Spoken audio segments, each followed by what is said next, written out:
అందరికి నమస్కారం. ఇవాళ మనతో పాటు ప్రముఖ ఆధ్యాత్మికవేత్త, ఆస్ట్రాలజర్ బ్రహ్మశ్రీ సుభాష్ శర్మ గారు మనతో ఉన్నారు. గురుగారితో మాట్లాడదాం.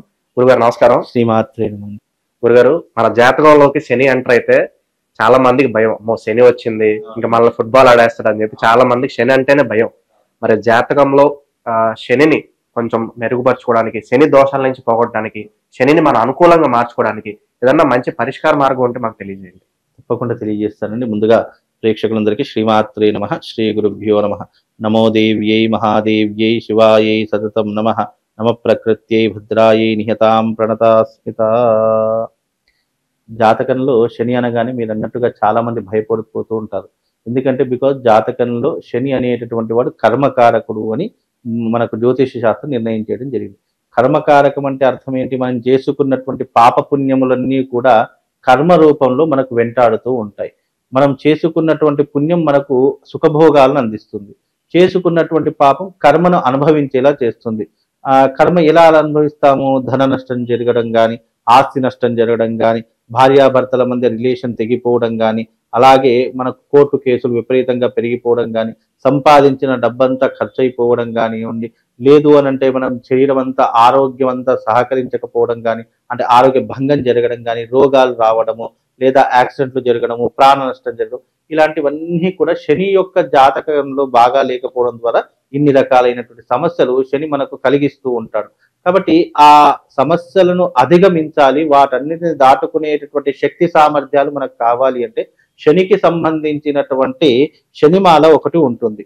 ఈ యొక్క శనికి సంబంధించినటువంటి ఈ యొక్క మాల ఏదైతే ఉంటుందో ఇది ధరించుకోవడం వల్ల కొంతవరకు ఉపశమనం కలిగేటటువంటి అవకాశం ఉంటుంది. ఇది శనీశ్వరుడికి సంబంధించిన మాల. ఈ శనీశ్వరుడికి సంబంధించినటువంటి మాల ఏదైతే ఉంటుందో దీనికి జపం అనేటటువంటిది ఒకటి ఉంటుంది. ఈ శనికి సంబంధించిన మాల ప్రతి ఒక్కరు కూడా ఇప్పుడు ఎవరెవరు వేసుకోవాలో చెప్తారు. ముందుగా కర్కాటక రాశి వారికి అష్టమ స్థానంలో శని సంచారం నడుస్తుంది.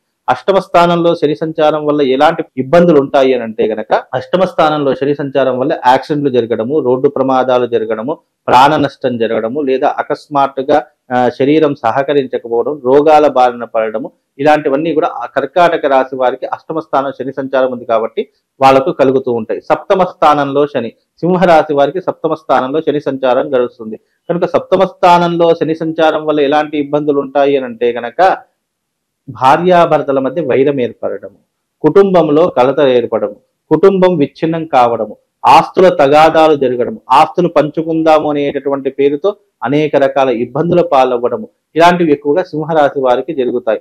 లేదా ధన నష్టము, నమ్మి డబ్బులు ఇచ్చి మోసపోవడం, ఇలాంటివి అనేక రకాలుగా జరుగుతాయి. కాబట్టి సింహరాశి వాళ్ళు ధరించుకోవాలి తప్పకుండా. అలాగే వృశ్చిక రాశి వారికి అర్ధాష్టమ శని ప్రభావం నడుస్తుంది.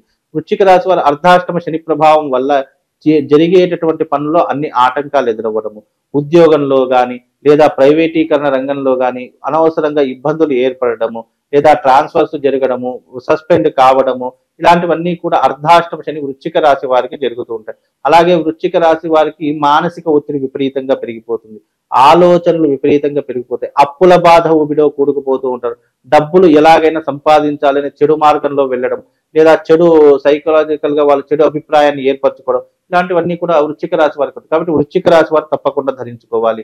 అలాగే మకర, కుంభమీన వీళ్ళందరికీ కూడా ఏలినాటి శని ప్రభావం నడుస్తుంది. ఎందుకంటే తానున్న రాశి నుంచి తాను వెనక రాశి, తాను ముందు రాశి, ఈ రెండు రాశులకు కూడా ఏలినాటి శని ప్రభావం. ఇప్పుడు కుంభరాశిలో సంచరిస్తున్నాడు కాబట్టి దాని వెనకున్నటువంటి మకర రాశి, దాని ముందున్నటువంటి మీన రాశి, అలాగే జన్మస్థానంలో కుంభరాశి ఉంది కాబట్టి కుంభరాశి వరకు వీళ్ళందరికీ కూడా అనేక రకాలైనటువంటి ఇబ్బందులు వస్తూ ఉంటాయి. అది మానసికంగా, శారీరకంగా, ఫైనాన్షియల్ పరంగా, కుటుంబ పరంగా, వివాహం కూడా తొందరగా కానివ్వకుండా అనేక రకాల ఆటంకాలను కలగజేస్తుంది. కాబట్టి ఈ రాసుల వారు తప్పకుండా ఈ యొక్క మాలను ధరించుకోవాలి. కేవలం ఈ రాసుల వారే కాదు, మీ జీవితంలో ఇలాంటి ప్రాబ్లమ్స్ ఎవరికి ఉన్నా, ఏ రాశి వారికి ఉన్నా, ఇదిగో ఈ మాలను ధరించడం వల్ల ఆ ప్రాబ్లమ్స్ నుంచి బయటకు పడేటటువంటి అవకాశము ఈ శనికి సంబంధించినటువంటి ఈ మాల ద్వారా కలుగుతుంది. మళ్ళీ ఈ మాల ధరించుకోగానే కాదు, దీనికి సంబంధించినటువంటి మంత్రం నీలాంజన సమాభాసం రవి పుత్రమిమాగ్రజం ఛాయా మార్తాండ సంభూతం తం నమామి శనేశ్వరం అనేటటువంటి మంత్రాన్ని ఈ మాల పట్టుకొని 108 సార్లు ఆ యొక్క మంత్రాన్ని చెప్పుకొని మాల అయిపోయిన తర్వాత ఈ మాలను మెడలో ధరించుకోవాలి. ఇలా చేస్తే శని బారి నుండి కొంతవరకు మనం అధిగమించే అవకాశం, బయటపడేటటువంటి అవకాశం మనకి ఏర్పడుతుందండి. మాల అనగానే ప్రతి మాలకి కొన్ని నియమాలు ఉంటాయి, మరి ఈ మాలకు కూడా ఏమైనా నియమాలు ఉన్నాయా? మాలకు నియమాలు అంటే ఏమి ఉండవు. మగవారికి అయితే ఏం నియమాలు లేవు. అంటూ ముట్టు దోషం కానివ్వండి, మధ్య మాంస నియమాలు కానివ్వండి, అలాంటివి ఏమీ లేవండి.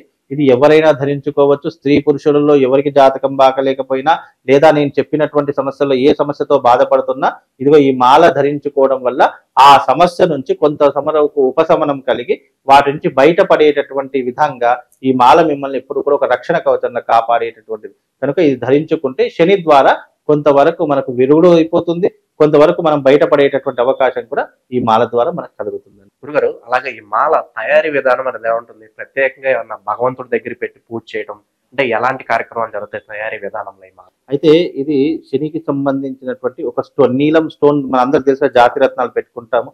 అలా జాతి రత్నాల నుండి తయారైనటువంటి స్టోన్స్ ఇవన్నీ కూడా. దీన్ని ఏం చేశారంటే ఒక మాలాకారంగా చేయడం జరిగింది. ఇప్పుడు మనకు ఒక స్టోన్ తయారవుతుంది అని అంటే కనుక ఒక ప్యూర్ స్ఫటికమో లేదంటే ఇంకా ఇతర స్టోన్స్ ఉంటాయి కదా, కెంపులు కానివ్వండి లేదా పచ్చలు కానివ్వండి, అలా స్టోన్స్ ఉంటాయి. అలాగే అలాంటి స్టోన్ నుంచి తయారైనటువంటిది ఈ యొక్క మాల. ఈ మాల శనీశ్వరుడికి సంబంధించినటువంటిది. ఇప్పుడు శనికి ఇష్టమైనటువంటి రంగు నలుపు అని చెప్తాము, లేదా నీలం రంగు అని చెప్తాము.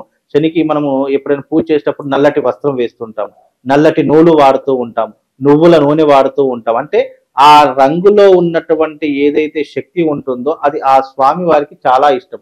కనుక అలాంటి శక్తివంతమైనటువంటి ఏదైతే ఆ కలర్ ఉంటుందో అది వినియోగించుకోవడం ద్వారా కొంతవరకు ఉపశమనం కలుగుతుంది. కాబట్టి ఇది పూర్తిగా నలుపు రంగు కాకుండా కొంతవరకు దాంట్లో ఉన్నటువంటి నలుపు రంగును తగ్గించి ఇదిగో ఈ రంగులో తయారు చేయడం జరిగింది. ఇది వేసుకోవడం ద్వారా ఏమవుతుంది అని అంటే శని నుంచి వచ్చేటటువంటి వ్యతిరేకత ఏదైతే ఉంటుందో దాన్ని తట్టుకునేటటువంటి శక్తి కానీ, దాన్ని అధిగమించేటటువంటి శక్తి కానీ ఈ మాలకు ఉంటుంది. ఇది మాల ఏదో మనం కొనుక్కొని వేసుకున్నాం అన్నట్టు కాదు.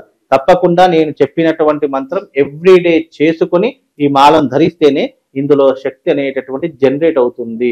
అలా జనరేట్ అయినప్పుడు ఏమవుతుంది, ఈ మాల ఒక శక్తివంతంగా మారిపోతుంది. అలా మారిపోయినప్పుడు శని నుంచి వచ్చేటటువంటి వ్యతిరేకతలు ఏవైతే ఉంటాయో అవి మనం తట్టుకునేటటువంటి శక్తి కానీ, లేదా దాన్ని జయించేటటువంటి శక్తి కానీ మనకు కలుగుతుంది. అలా కలిగినప్పుడు ఎంత పెద్ద బాధ అయినా, ఎంత పెద్ద నరదృష్టి అయినా, ఎంత పెద్ద చెడు దృష్టి అయినా తట్టుకునేటటువంటి శక్తి మనకు వచ్చినప్పుడు ఈ మాల మనకు ఖచ్చితంగా ఉపయోగపడుతుంది. కాబట్టి ఇది ధరించుకోవడం వల్ల మనకు శక్తి సామర్థ్యాలు పెరిగి మనం దేన్నైనా తట్టుకునేటటువంటి శక్తి మనకు కలుగుతుంది. కాబట్టి ఈ మాలను ధరించుకుంటే ఏలినాటి శని ప్రభావము, అర్ధాష్టమ శని ప్రభావం, సప్తమ స్థానం, అష్టమ స్థానము, ఈ శని ప్రభావాలన్నీ కూడా ఈ రాశుల వారికి తొలగిపోయి వాళ్ళు ఎప్పుడూ కూడా నిరంతరం ఆయుర ఆరోగ్యాదులతో ఐశ్వర్యాదులతో ఉంటారని చెప్పేసి ఈ మాలను ధరించుకుంటే శుభము లాభం జరుగుతుందండి.